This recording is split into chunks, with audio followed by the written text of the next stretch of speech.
ক্ষমতার গরম চেয়ার ছাড়তেই কেমন যেন বিপদ ধেয়ে আসছে সাবেক দুই প্রভাবশালী ছাত্র উপদেষ্টা আসিফ মাহমুদ, সজীব ভুঁইয়া এবং মাহফুজ আলমের উপর।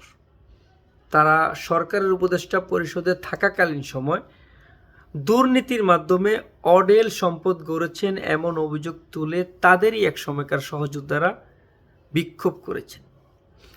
বিক্ষোভকারীদের অভিযোগ ছিল আসিফ মাহমুদ, সজীব ভুঁইয়া এবং মাহফুজ আলম সরকারের গরম চেয়ারে থাকাকালীন সময় দু হাতে দুর্নীতির মাধ্যমে অর্থ কামিয়ে নিজেদের আখের গুছিয়েছেন।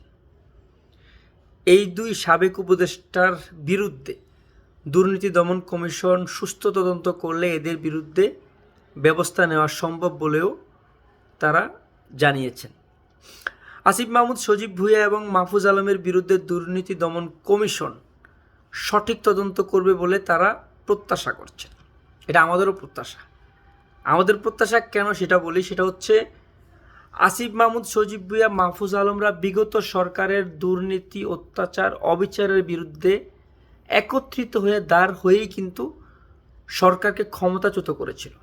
শুধুমাত্র দুর্নীতির মতো বড় ধরনের অভিযোগের বিরুদ্ধে কিন্তু তারা একেবারে একত্রিত হয়ে মাঠে নেমেছিল। অভ্যুত্থানের পরবর্তীতে ছাত্রদের রক্তের বিনিময়ে তারা উপদেষ্টা পরিষদে জায়গা পায়। আর সেই জায়গা পাওয়ার পর তারা বিশেষ করে আসিফ মাহমুদ, সজীব ভুঁইয়ার বিরুদ্ধে বারংবার অভিযোগ উঠছিল তিনি দুর্নীতি করছে। কিন্তু তিনি ক্ষমতার চেয়ারে থাকার কারণে সেই অর্থে সেটা প্রতিষ্ঠিত হয় নাই, কিংবা মানুষ সেটা নিয়ে মাথা ঘামায় নাই বা পারে নাই। কিন্তু এখন তিনি ক্ষমতার চেয়ারে নাই, গরম চেয়ারের আরামে নাই। এখন তিনি যখন ক্ষমতায় ছিলেন, যাদেরকে নাড়াচাড়া দিয়েছেন, যাদের সঙ্গে শত্রুতাপূর্ণ সম্পর্ক গড়েছেন, যাদের বিরুদ্ধে কাজ করেছেন, এখন ওইসব লোকেরা একত্রিত হয়ে আসিফ মাহমুদ, সজীব ভুঁইয়া এবং মাহফুজের বিরুদ্ধে দুর্নীতির অভিযোগ তুলছেন।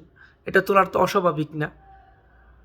যখন সরকার গঠন হয়, প্রফেসর ডক্টর মোহাম্মদ ইউনূস সরাসরি বলেছেন, স্পষ্ট বলেছেন যে তার উপদেষ্টা পরিষদে যারা বসবেন তারা প্রত্যেকে নিজেদের আয় ব্যয়ের হিসাব জনতার কাছে প্রকাশ করবে।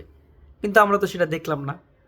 আসিফ মাহমুদ, সজীব ভুঁইয়া যখন পদত্যাগ করলেন, মাহফুজ আলম যখন পদত্যাগ করলেন, তারা তো আমাদের সামনে তাদের আয় ব্যয় কিংবা তাদের এ যাবৎকালের যে যাবতীয় হিসাব সেটা তো আমাদের সামনে স্পষ্ট করা নেই। এটা কেন করলো না? তারা কেন প্রশ্নবিদ্ধের জায়গা রাখলো? তাহলে তারা অবশ্যই দুর্নীতি করেছে, আমরা সেটাও বলবো। দুর্নীতি না করলে তো সেটা প্রকাশই করতো। আসিফ মাহমুদ, সজীব ভুঁইয়ার বিরুদ্ধে বেশ কয়েকবার অভিযোগ উঠেছে, কিন্তু তিনি সরকারের এমন একটা পজিশনে ছিলেন, বলা হচ্ছিল সরকারের নীতি নির্ধারণী পর্যায়ের উপরে যদি কিছু থাকে তিনি সেটা ছিলেন।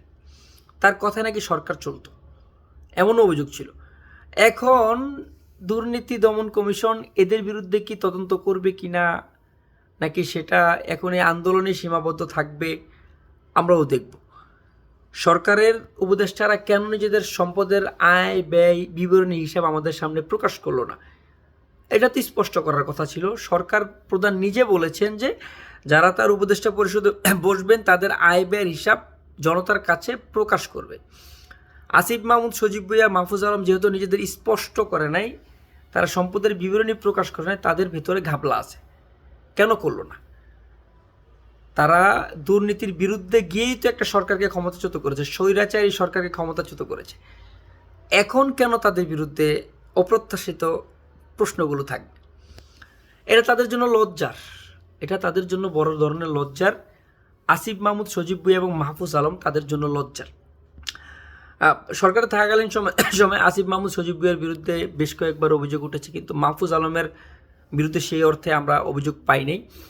কিন্তু এখন তো আর তারা সরকারে নাই, এখন তো দুর্নীতি দমন কমিশনের উচিত এটা সুস্থ তদন্ত করা, সুস্থ তদন্তের মাধ্যমে সঠিক বিচারটা করা। আসিফ মাহমুদ, সজীব ভুঁইয়ারা যে পরিমাণ দুর্নীতির বিরুদ্ধে কথা বলেছেন, তারা যখন দুর্নীতিতে নিজেরা জড়িয়ে গেছেন বা তাদের বিরুদ্ধে অভিযোগ উঠেছে, সেটা প্রমাণিত হবে তারা নিজেদেরকে যখন স্পষ্ট করবে। এখনও তারা স্পষ্ট করে না, তার মানে তাদের মধ্যে ঘাপলা আছে। এই যে যারা দুর্নীতির বিরুদ্ধে কথা বলে, বড় বড় কথা বলে এখন তাদের বিরুদ্ধে দুর্নীতির অভিযোগ, এদের বিচারের আওতায় আসা উচিত। যদি আসিফ মাহমুদ, সজীব ভুঁইয়া, মাহফুজ আলমরা দুর্নীতি নাই করে থাকেন, জনতার সামনে সংবাদ সম্মেলনের মাধ্যমে নিজেদের আয় ব্যয় বিবরণ হিসাব প্রকাশ করুক, আমরাও দেখি। এটা তো তাদের একটা রুটিন ওয়াইজ কাজ। তারা যখন সরকারে বসে দায়িত্ব নিয়েছে তখনই বলেছে যে নিজেদের আয় ব্যয়ের হিসাব প্রকাশ করবে, কিন্তু সেটা করে নাই, জনগণকে ধোঁকা দিয়েছে। এটা তো অপ্রত্যাশিত ছিল। আমরা আপনাদেরকে বসিয়েছি বা জনগণ আপনাদেরকে বসিয়েছে এতগুলা তাজা প্রাণের বিনিময়ে একটা সুস্থ দেশ, দুর্নীতিমুক্ত দেশ গড়ার জন্য, কিন্তু আপনাদের বিরুদ্ধেই দুর্নীতির অভিযোগ। এটা তো আমাদের জন্য লজ্জার। আসিফ মাহমুদ, সজীব ভুঁইয়া এবং মাহফুজ আলমরা যদি দুর্নীতি করে থাকে, অবশ্যই সরকার এবং দুর্নীতি দমন কমিশনের উচিত এদের বিরুদ্ধে তদন্ত করা। তদন্ত করে যদি তারা দোষী সাব্যস্ত হয়, বিচারিক প্রক্রিয়া যেটা হবে বিচার করবে। কিন্তু এরা যদি দুর্নীতি না করে, নিজেদেরকে নির্দোষ প্রমাণ করতে চায়, অবশ্যই জনতার সামনে সেটা প্রকাশ করতে হবে এবং নিজেদের এ যাবৎকালের স্পষ্ট যে আয় ব্যয় হিসাবের বিবরণী আছে সেটা জনতার কাছে তুলে ধরতে হবে। আর না হয় আমরা ভেবে নেব আসিফ মাহমুদ, সজীব ভুঁইয়ারাও দুর্নীতিবাজ, তাদের বিরুদ্ধে যে অভিযোগ তোলা হচ্ছে সেটা একেবারে সত্য।